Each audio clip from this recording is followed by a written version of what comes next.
but look how cool that is. So some time ago, I had the idea of connecting an Xbox controller to my mobile phone with the purpose of controlling the DJI Osmo app, which then controls the camera itself, so up, down, left, right, and record. I tried various apps, and it looked like the biggest hurdle I bumped into was that you needed root level access to be able to do it. I didn't have the skills at the time to do it, so it's something I left alone. Recently, someone in the Reddit forum said that they wanted to film their football matches using an Osmo set up at the side, but they were struggling to use the app. So it inspired me again to go and try and see if I could work out a solution. After a little bit of searching, I found an app called Mantis Gamerpad on the Android Play Store. Essentially, what this app does is it allows gamers to overlay digital buttons over their mobile phone screen. So a digital analog stick would be on their mobile,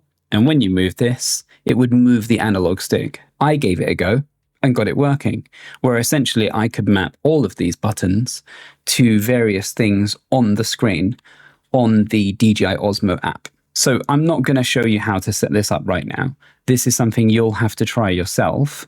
There are videos that will do a much better job than I can do at explaining that, because this is quite a popular tutorial for people who play video games on their mobile phone and want to connect a controller.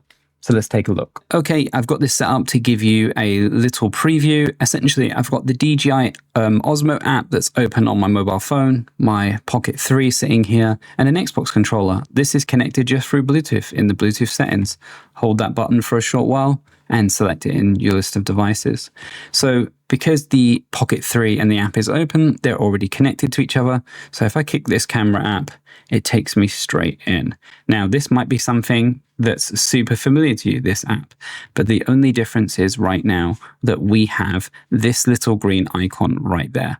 And this green icon is essentially how we're going to be controlling the Osmo through the Xbox controller. So as it stands, if you wanted to pan the camera, you would use this on-screen analog stick to look around.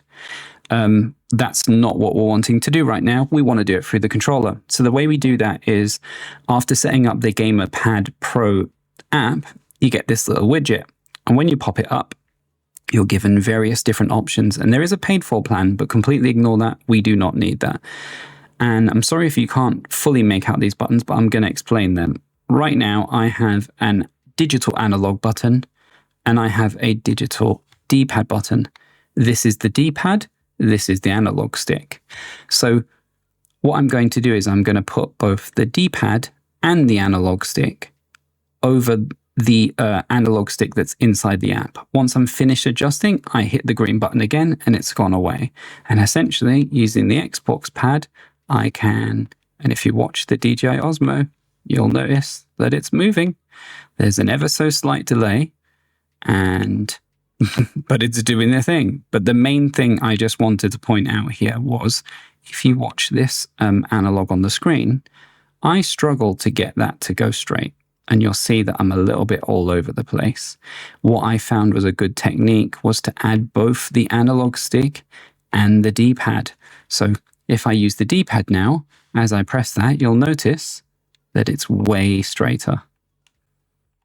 And that includes up, down, left, and right. So you have the choice of both. Now, even if we stopped here and said this is all it does, this is still a fantastic, helpful piece of equipment. Say you had this mounted up somewhere high, and like we said before, with a purpose, you could track people if you wanted to. Now, if you want to get creative, you can open up this menu, and there's a key here that says A key.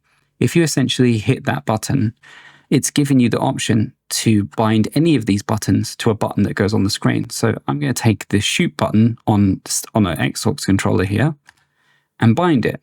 Now you'll notice in the middle of the screen that this RT button has appeared. So if I take that now and drag this new button over the record button, the red record button, now I have the option to hit record remotely and stop recording remotely. But then you can go even further if you want to. So right now, the camera is not straight, I want to quickly straighten the camera out. Well, I've already binded a button here. If I press pause on the Xbox controller, it straightens out the camera. So you can get imaginative like that and bind various different things as long as they're on these screens. And maybe there's a way to change modes, I don't know, but there's definitely a way to control every single button you see on this screen, and all through the Xbox controller. So I do notice that there's a tiny bit of delay in the movement. You might like that. It might work out perfect.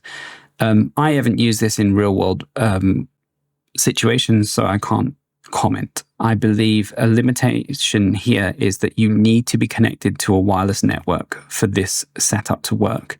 Now, that is going to be a big hurdle for some, but for others who use wireless dongles or networks, I believe you can get around this. If this feature is as important to you as it is for some, I think you'll find a way to do it. But this is literally just a test to show you that it works. But look how cool that is, having the option to do that. You might have other apps that this may be applicable for. So experiment and let me know your thoughts.